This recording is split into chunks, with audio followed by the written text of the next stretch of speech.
que está chamando a atenção num determinado cruzamento. Esse fio não anda, né? Que eu ando bastante. Legal. Então tem um determinado cruzamento que eu tenho um índice criminal que está chamando a atenção. O que eu vou fazer? Vou colocar uma patrulha direcionada para aquele cruzamento. Não quer dizer que vai ficar ali estático. O policiamento ele é dinâmico. Mas enquanto aquela patrulha estiver naquele ambiente, eu tenho uma garantia, ainda que relativa, mas eu tenho, de que ali não vai acontecer o crime. Tudo bem? Mas o delinquente delinque sempre. E se ele não vai cometer o crime naquele cruzamento, ele vai para casa? Ele vai a outro lugar. Ele vai migrar para outro ambiente, que existe uma estrutura de oportunidade melhor para ele fazer aquele crime. Porque junto com a teoria da escola de Chicago, nós temos a teoria econômica do crime. O que diz a teoria econômica do crime? O criminoso é um ser racional. Então ele rouba onde ele acredita que não vai ter prejuízo. Qual que é o prejuízo dele? Ser preso. Então ele é racional, ele pensa, aqui dá para roubar, aqui não dá para roubar. Então ele vai onde tem a estrutura de oportunidade melhor, onde tem um cruzamento com farol mal iluminado, em que as pessoas têm o hábito de ficar ali bobeando. Vocês acham que o criminoso prefere roubar quem para no farol e fica ali no WhatsApp, no celular, ou o cidadão que para no farol, para um pouco antes, está sempre dando uma aceleradinha para frente do carro, está atento em volta? Quem que ele vai escolher? O bobo que está lá olhando. Tudo bem? Então é assim que funciona. Isso é prevenção secundária. Voltando aqui, o policial está ali.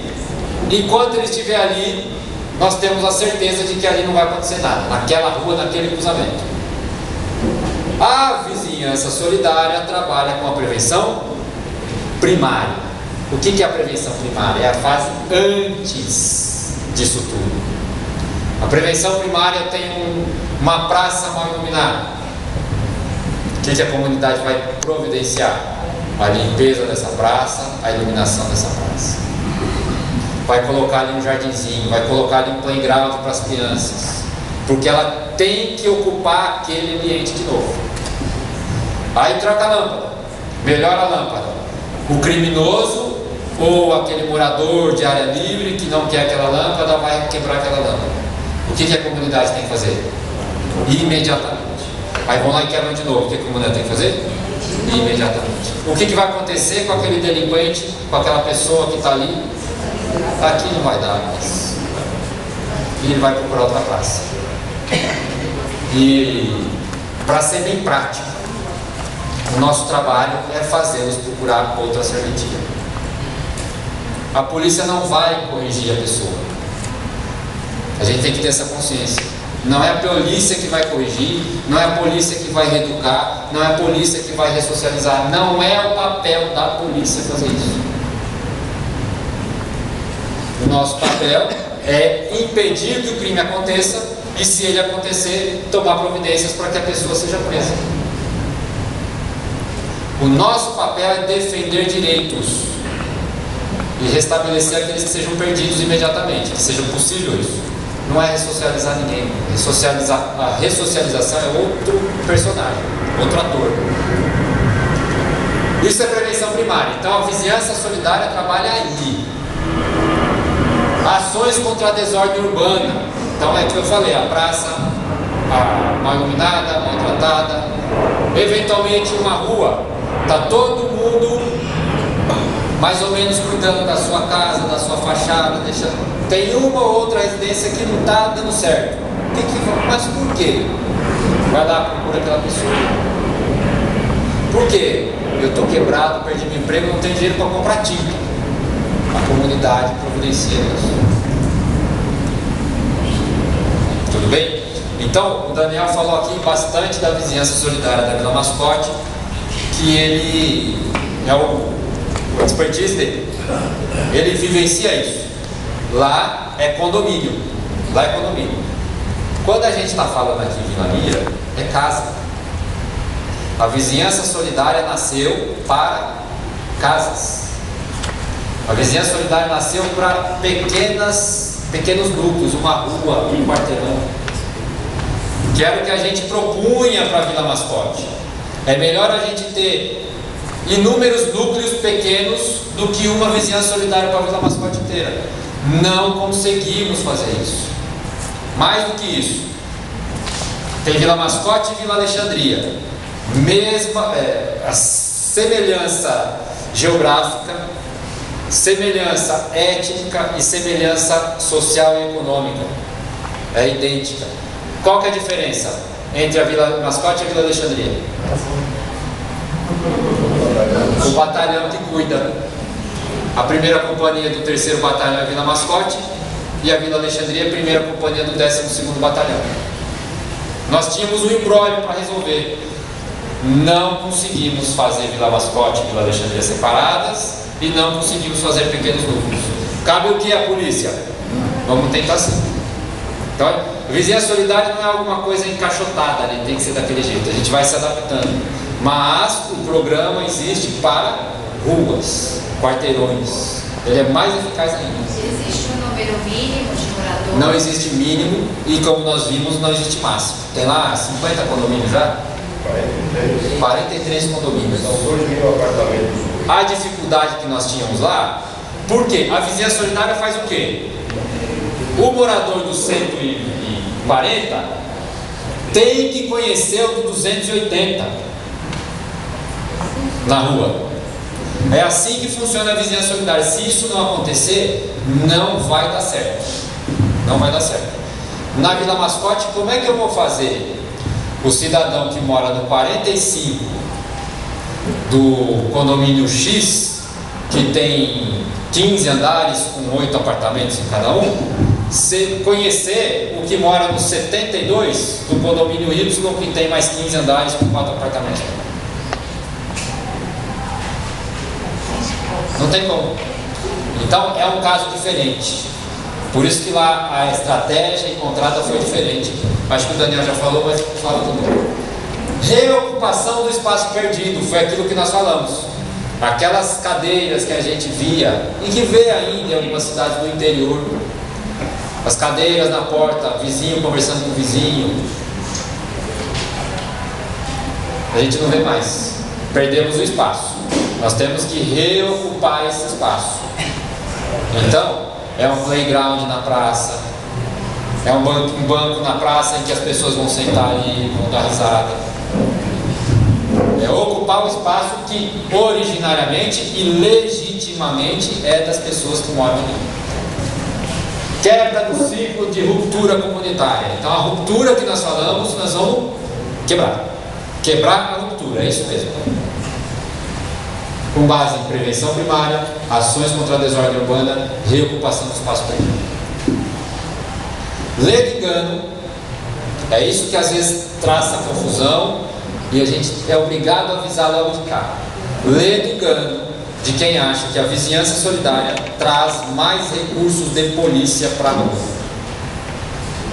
Eu não tenho como garantir que vai ter viatura a mais aqui, bicicleta, moto, cavalo, quadriciclo, barco, não tem como acontecer isso, porque o recurso é o mesmo. O recurso é o mesmo. O que nós vamos mudar é o comportamento das pessoas. Exatamente. Exatamente. Mas o recurso humano que eu tenho é o mesmo. Humano, material, que eu tenho é o mesmo. O que eu tenho que gerir é sempre o mesmo. O que nós temos que mudar, o que a gente muda na vizinhança solidária, é o comportamento das pessoas. E a diferença é gritante. Quando a gente consegue mudar o comportamento das pessoas, a diferença é gritante. Então, como é que funciona na prática a vizinhança solidária? A comunidade escolhe um tutor.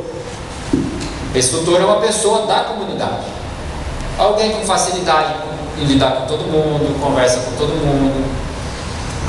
Esse tutor conversa com a polícia. Mas nada existe, nada impede que a polícia converse com outros órgãos. Ah, alguém pergunta, a Polícia Civil não participa? Não participa. porque não é o métier da Polícia Civil, não é atribuição da Polícia Civil. Quem participa muito mais com a Polícia Militar do que a Polícia Civil é a prefeita regional. A prefeitura tem um papel importantíssimo na vizinhança solidária. E nada impede que a polícia converse com a comunidade. Nada impede não, ela tem que conversar com a comunidade. Como? Visitas comunitárias e visitas solidárias. A diferença, na Vila Mascote já começou. Está sabendo? Tem um sargento meu que está visitando lá. Visita comunitária. Aleatoriamente o policial vai e conversa com as pessoas da comunidade. Como é que está? Está tudo bem? O que o senhor precisa? E a visita solidária? Alguém foi roubado. Vai o policial e conversa, pergunta o que aconteceu, características, não sei o que, já viu essa pessoa por aqui, ele já roubou alguém por aqui. Então a polícia conversa com a comunidade o tempo inteiro. E o tutor também pode e deve conversar com esses outros órgãos: Prefeitura, CT, Sabesp, Ilume, PSIL, o que for. Precisou? Ele tem que corresponder dessa maneira. Aí é um exemplo de uma placa da vizinhança solidária. Você já deve ter vistas em alguns lugares aí. Eu mesmo fui hoje num enterro no cemitério de Congonhas, ali na Washington Luiz. Não sabia que lá existia. Eu vi uma placa no condomínio lá bem na frente do cemitério. Me surpreendeu até, porque eu não sabia que existia naquela região. A placa é afixada nas residências ou nas esquinas, conforme a comunidade achar por bem. E ela não é o início do programa, ela é a concretização do programa. Para a gente fazer essa placa e para colocar essa placa, ele já tem que estar andando. É o diploma, exatamente. Estamos andando, o negócio está funcionando, opa, agora a gente põe. Para todos saberem que ali as pessoas se conversam. Lembram alguns anos atrás algumas reportagens sobre o Apitaço? Acho que era uma cidade no interior do Brasil em que tinha um alto índice de violência contra a mulher.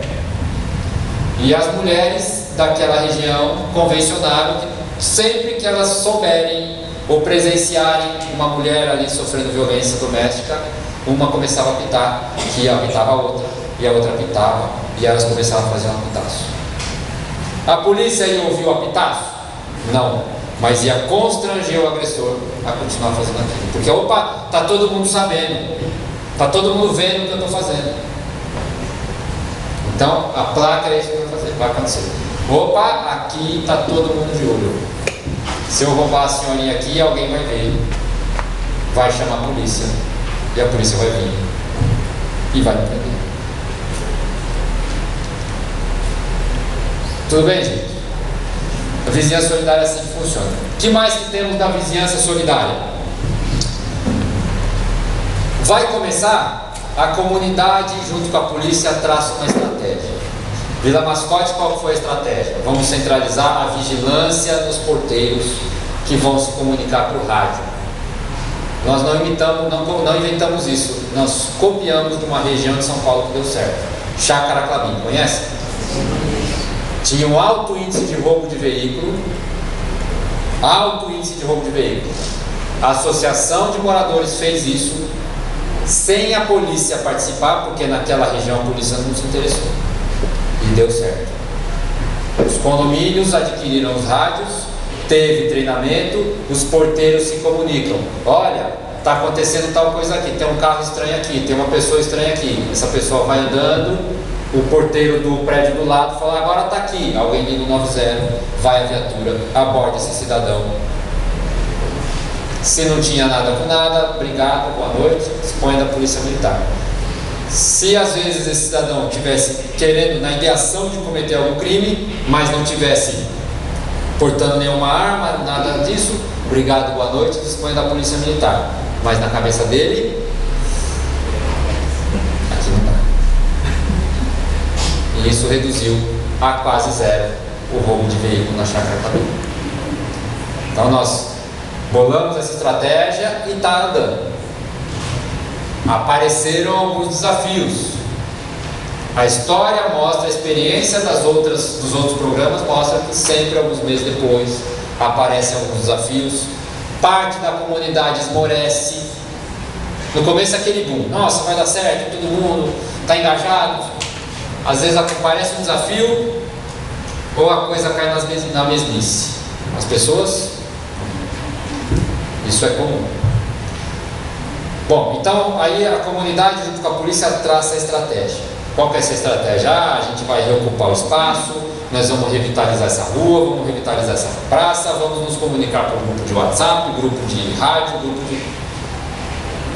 Outra coisa importante, o custo das medidas e das coisas que são necessárias para adquirir, para instalar, de acordo com a estratégia da comunidade.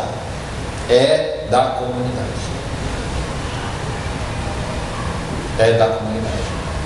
A Polícia Militar, o Estado, o governo do Estado de São Paulo não pôs um tostão nos rádios da Vila Mascote, não pôs um tostão nas placas, porque não faz parte, não tem previsão legal para isso acontecer. Como é em todos os países que tem vizinhança solidária, Neighborhood Watch ou qualquer coisa que vá. Quem faz a estratégia e quem paga por ela é a comunidade. Nos dados da polícia, nas impressões que a polícia... O meu papel aqui é um assessor de vocês. A gente fala, olha, aqui tem essa característica assim, assim. Eu acredito que o melhor é isso. Aí a comunidade escolhe. Olha, aqui a gente tem uma estrutura de oportunidade para o bandido naquela praça, por exemplo. Ou o índice criminal está um pouquinho mais elevado nessa rua, chama a atenção no domingo à tarde. Sabe o que nós vamos fazer no domingo à tarde? Nós vamos entrar em contato com a prefeita regional ou com um órgão competente para aquilo. Vamos eventualmente um domingo ou outro fechar a rua e fazer uma churrascada para as pessoas. Vamos ocupar aquele espaço que é nosso. O que o bandido vai fazer? Nossa, tem todo mundo na rua aí. Não vai não. Vou para outra rua. Porque ele vai delinquir. Só que o nosso papel é chutar ele para lá. Pois não.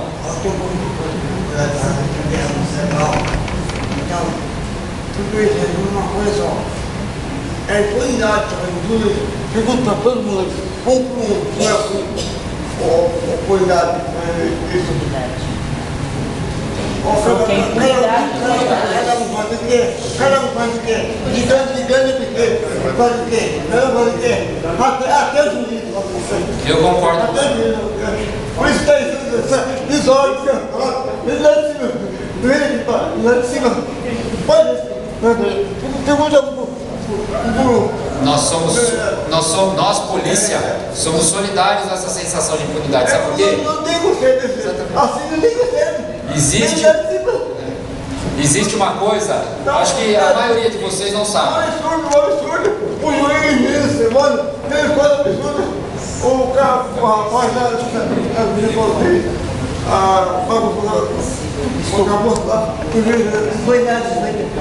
Mas é por isso que nós estamos aqui, seu Silvio. É por isso que nós estamos aqui. A gente está tentando se organizar para a gente conseguir não precisar mais ver esse tipo de coisa. Não tem mais que olhar para eles, a gente tem que resolver o nosso É o que a polícia está aqui para nos ajudar a pensar e nós encontrarmos saída. Então o senhor está junto, então sinta-se participando disso. Então, mas se a gente, a impunidade vai aumentar se a gente não se unir. É o que nós estamos fazendo aqui agora. Então, assim, vamos. Todo mundo está ansioso para a gente ter um bairro mais seguro. Todo mundo aqui está. Eu, inclusive, aqui. É por isso que a gente está aqui. Então, como eu falei, a gente não vai encontrar uma solução mágica aqui agora, mas a gente está lutando. Eu não vi mais para ver. Claro. Mas senta mais lá um pouquinho. Vamos ouvir mais. Não é assim. A comunidade. Mas ele falou, cresceu a cidade. Cresceu a cidade, né? Antigamente era menor.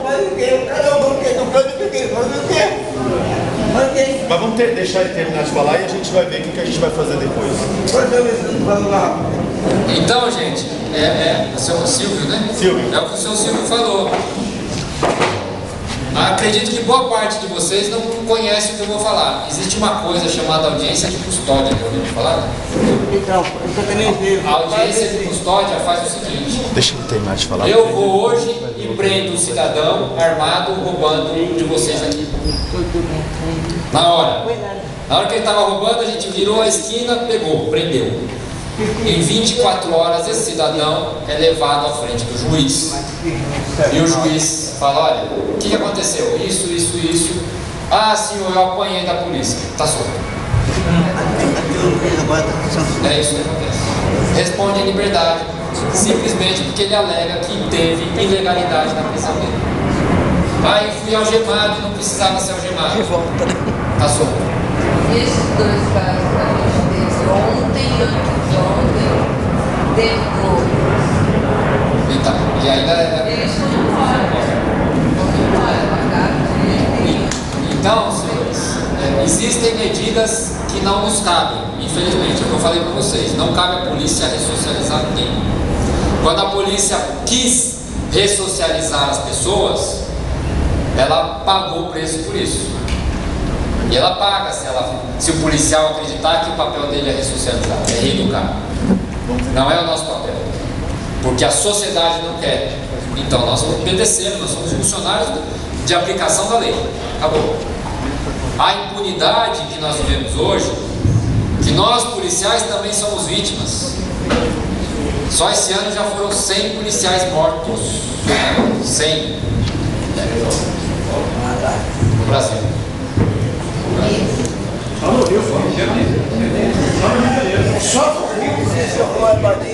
Então nós somos vítimas dessa impunidade também. Só que não temos ação para isso. O que nós temos ação? É o que nós estamos fazendo aqui. É a responsabilidade de todos. Não acontece aí, acabou. É inibir o delinquente juvenil ou o delinquente que comete pequenos crimes. O que são os pequenos crimes? É lógico que alguém que vem e rouba o seu carro ou o seu celular, para mim, se for o meu, é o crime da mala. Mas para o contexto social que nós vivemos, a gente fala que são os pequenos delitos. É aquele delito eventual, momentâneo. E aqui eu roubo ele porque eu achei que ele estava fácil. É esse que nós temos que combater. É esse que a polícia militar combate. Não é o colarinho branco, não é o crime organizado. Esse nós não conseguimos atingir. Porque nós somos ostensivos. Nós somos a polícia que você vê. E que o bandido tem que ver também. E quando ele vê, ele sabe que ali não dá. Ou se ele estiver roubando e vê, ele tem que sair correndo. É por isso que é importante o trabalho conjunto. Exatamente. A subprefeitura. Exatamente. Tipo, a região tem CDN, que é um espaço para jovens. Para a escola. Olha, eu tenho um sonho. Vou falar para a senhora qual que é meu sonho nesse aspecto. Meu sonho é como a gente vê em algumas cidades dos Estados Unidos, em que a circunscrição da polícia é a mesma da CT, que é a mesma do metrô, que é a mesma da GCM, que é a mesma do DP, é igualzinho. É igualzinho, não é assim. Vocês sabiam que aqui eu converso com a prefeita Maria de Fátima, mas também tem a prefeitura Cidade Ademar, um pedaço nosso. Tem região da saúde, que é a prefeitura da Vila Mariana e prefeitura do Piranga também. E a prefeita tem a primeira companhia e tem a segunda companhia na área dela. Então são algumas dificuldades que nós temos, que os entes da federação às vezes não se conversam.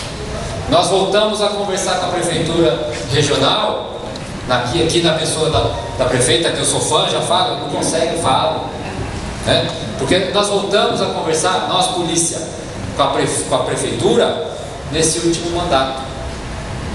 Porque nos anteriores, eu nem via, não sabia nem quem era o prefeito.